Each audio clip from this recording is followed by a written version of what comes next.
I want to tackle something that we all have problems with, and that's wordiness. If you turn to page 103 in your text, the bottom part of the page there, this is going to be a little bit different this time. What I want to do is just briefly cover what wordiness looks like, and then I want to give you some examples that I've taken from student papers in the past. And we've all got problems in that area, so don't feel bad if you're in there, because I am too. So look under wordiness. It says sometimes we put more words in there because we're trying to sound really earnest. Sometimes words are used as a smoke screen to kind of hide whatever it is we're talking about. So I've just given you 3 ways that people are often wordy, and then we'll take a look at some student examples. So how about number 1? Unnecessary words or phrases. They're just dropped in very casually, like look at the examples here. There are many factors that influenced his decision to go to war. Well, what's the key part of that sentence? Factors.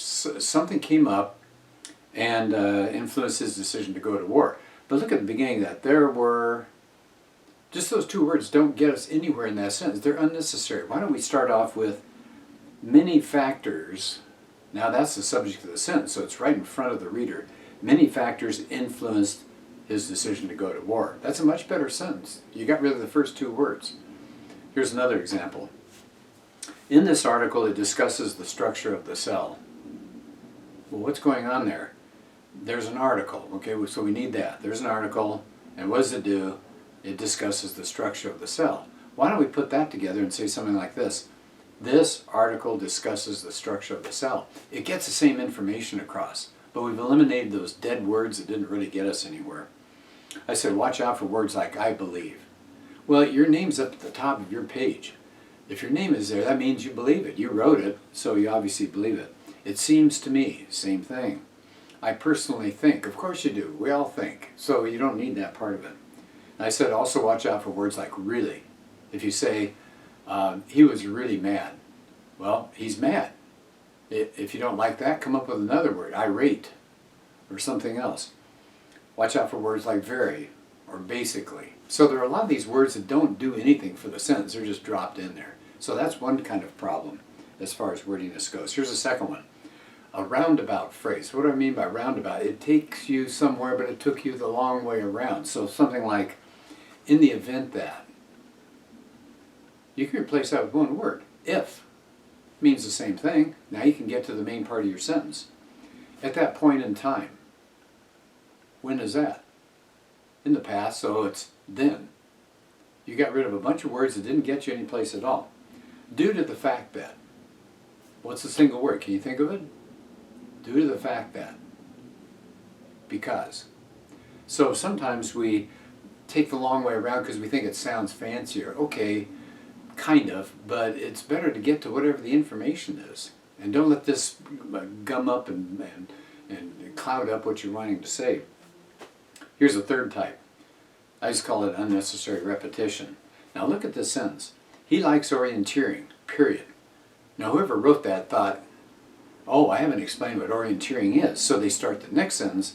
Orienteering is the outdoor activity of navigating from one point to another. Okay, do you see the problem there? Can you see something that's slowing this sentence, these 2 sentences down? It's that repetition of orienteering. It's like your wheels are spinning. Keep going. You could turn this into one sentence, couldn't you, instead of the 2 that are here? He likes orienteering, comma, which, or he likes orienteering, comma, the outdoor activity, etc., etc. So you've got a better sentence, one sentence that took you 2 sentences to get through. So let's do this. Let me stop here. This is just a brief intro.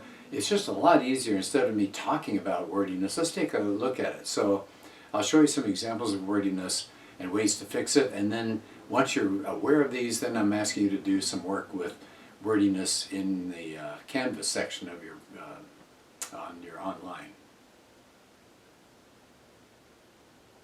So I just want you to become more aware of wordiness.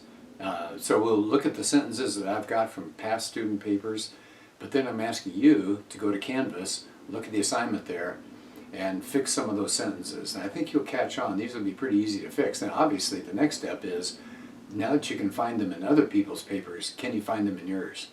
It's a little tougher, but I bet you can do it.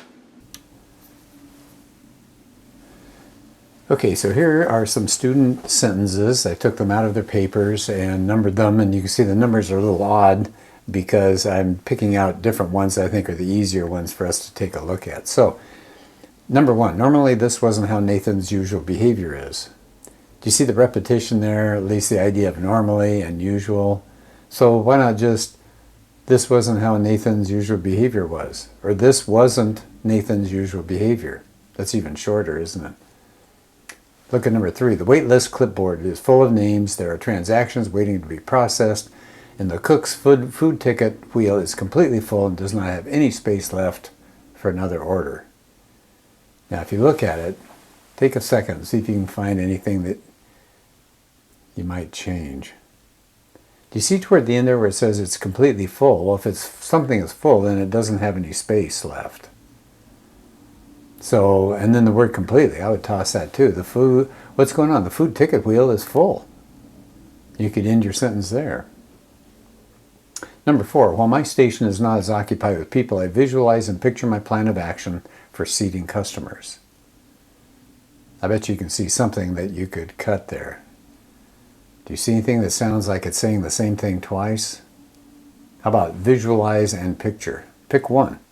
I visualize my plan or I picture my plan. 7. What I really know is that it has really inspired me, and I know that with this I'm having fun while I work out. I bet you can already tell what the problem is there. Do you see the word really in there twice? And by the way, at the beginning of the sentence, why would you have to say what I really know? Why don't we just start off, it has inspired me, and then go with the rest of your sentence. And do you see what you're doing with that? I'm not asking you to get rid of words just to get rid of words and make your paper short and have you sweat out getting the right number of words for the essay, but I'm getting rid of the stuff that's in the way. It's like weeds. You pull them out and you can see your flowers better. All right, so that was 7. Let's try 10. It is here that he receives daily mission and threat briefs. How about it is... That's not very important. It's here. Why don't we start with that word? Here he receives daily mission and threat briefs. Now, obviously, I realize it's kind of hard. You're not seeing the context of these sentences, but the word here is going to be stronger at the beginning instead of it is. Number 11. So with the spare time, I went over my supplies to make sure I had everything I needed for school and found that I had everything I needed. Does that sound a little repetitive? I would think so. Couldn't we say this? Well, let me wait a second and see what you think about that sentence.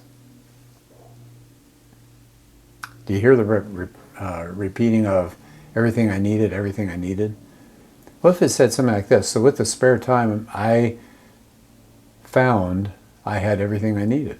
Or I went over my supplies and found I had everything I needed.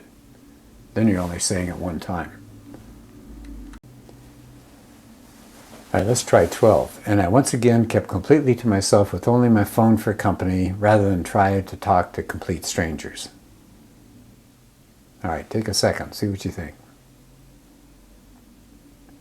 Do you see the word completely and the word complete? That's like really. Couldn't we just say, I once again kept to myself? If you're completely to yourself, you're to yourself.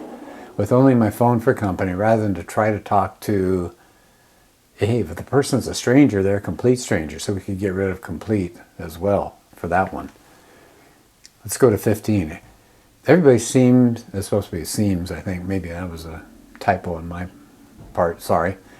Everybody seems to have their own groups and cliques sitting at their own tables, just like high school. Well, isn't cliques and groups the same thing? Pick one. Everybody has their own groups or their own cliques, but you don't need them both in there. 16.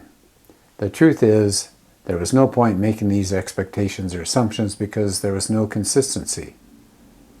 Now, you don't need to start a sentence with the truth is. You wrote the paper, we're all assuming what you wrote is true, so we could just start off, there was no point in making these expectations. 31. This wasn't at all what I had expected. What's going on there? Aren't we just saying it wasn't what I expected? This wasn't what I expected. You can get rid of at all. 35. The journey there was very amazing. I bet you know where I'm going with that one. We could toss the word very, couldn't we? If the journey is amazing, that's good enough. It's amazing. Amazing by definition is out of the ordinary. Last one, number 7. This bridal shower wasn't an ordinary one. It was themed Disney bound. Disney bound theme parties require everyone to show up dressed as if they were a character in a Disney movie. Okay, think about that one for just a minute. I bet you can hear the repetition, can't you? Remember the example I gave you about orienteering? The sentence ended with the word orienteering. There was a period, and then it started off orienteering is. And you could hear the repetition. The wheels are spinning. You're not getting anywhere.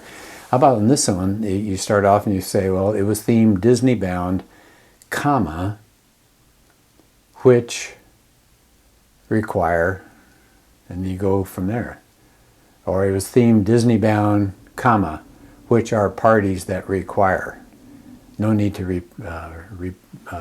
have that Disney bound be repeated in there more than once. Okay, well, we went through some sentences. Now, you're on your own. I want you to look in the text and think about it again, then look at Canvas. There's an assignment there to find wordiness. And now we're not all going to agree on how many words to pull. You can move words around, but see if you can find some problems that you could pull. If you get stuck on one, keep moving. Just leave it alone and go to the next one and see what you can find. And then, of course, the big challenge is pull out your paper.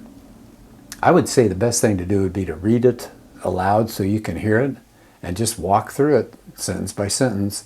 See if you can hear that kind of repetition. See if you can hear words like really being overused. Words like here or there that don't really give us much of an idea of where the sentence is going. So I hope this is helpful, and good luck.